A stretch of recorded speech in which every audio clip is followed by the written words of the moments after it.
జై శ్రీమన్నారాయణ. పుష్యమాసం ప్రారంభం. పుష్యమాసం విశిష్టత.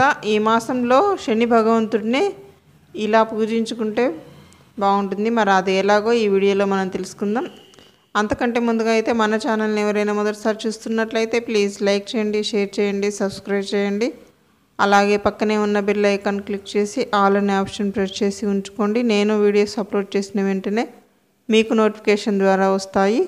ఇక వీడియోలోకి వెళ్దామా. మరి చంద్రుడు పుష్యమి నక్షత్రంలో ఉండగా వచ్చే మాసం పుష్యమాసం. పుష్య అనే మాటకు పోషణ, శక్తి కలిగినది అని అర్థం. పుష్యమాసం శీతాకాలం. ఆధ్యాత్మికంగా జపతపాదులు, ధ్యాన పారాయణలకు శ్రేష్టమైన మాసం ఇది. పితృదేవతలను పూజించి అందరూ దోషరహితులయ్యే పుణ్యమాసం పుష్యం. పుష్య పౌర్ణమి వేదాధ్యాయానికి చాలా విశిష్టమైనదిగా చెప్పబడింది. శ్రావణ పౌర్ణమి మొదలు పుష్య పౌర్ణమి వరకు వేదాలు, మంత్రాలు నేర్చుకోవడానికి అనువైన సమయంగా చెప్పబడింది.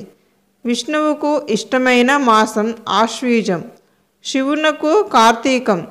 అలాగే పుష్యమాసం శనీశ్వరునికి పరమ ప్రీతికరం, ఎందుకంటే ఆయన జన్మ నక్షత్రం పుష్యమి.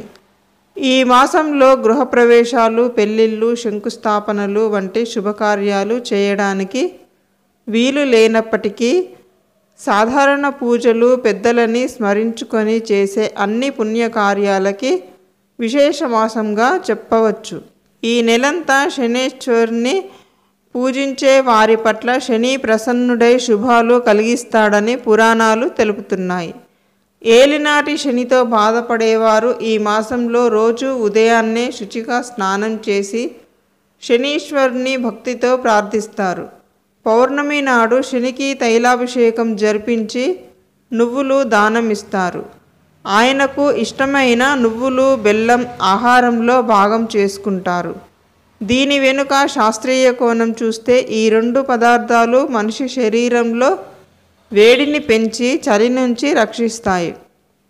శని ధర్మదర్శి, న్యాయం, సత్యం, ధర్మాలను ఎత్తి చూపించేవాడు. సర్వప్రాణుల సమస్త విశ్వ ప్రేమను, పవిత్రతను ఉద్ధరించేవాడు అతడే.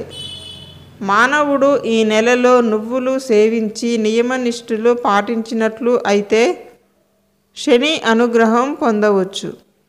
అంతేగాక గరుడ పురాణంలో నాభిస్థానం శని స్థానంగా అని చెప్పబడింది.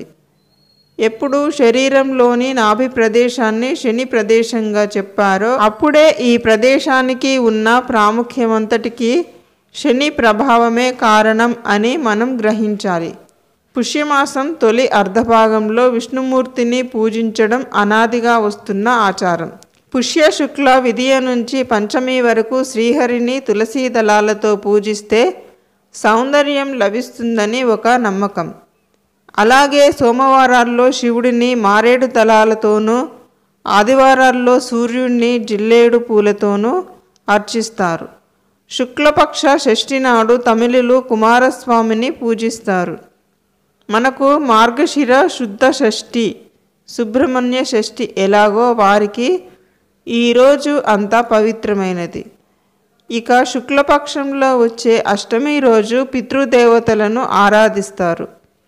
ఈ మాసంలో శుద్ధ ఏకాదశిని పుత్రద ఏకాదశి అంటారు. ఈ రోజున ఏకాదశి వ్రతం ఆచరిస్తే పుత్ర సంతానం కలుగుతుందని విశ్వాసం. పుష్యమాసంలో వస్త్రదానం విశేష ఫలితాలనిస్తుందని ప్రతీతి. చలితో బాధపడే వారిని ఆదుకోవడమే ఈ నియమం వెనుక సదుద్దేశం. పుష్య పౌర్ణమి రోజున నదీ స్నానం చేయడం వలన సకల పాపాలు తొలగుతాయి. ఈరోజు చేసే దానాల వలన పుణ్య ఫలితం అధికంగా ఉంటుంది అని చెప్పబడింది.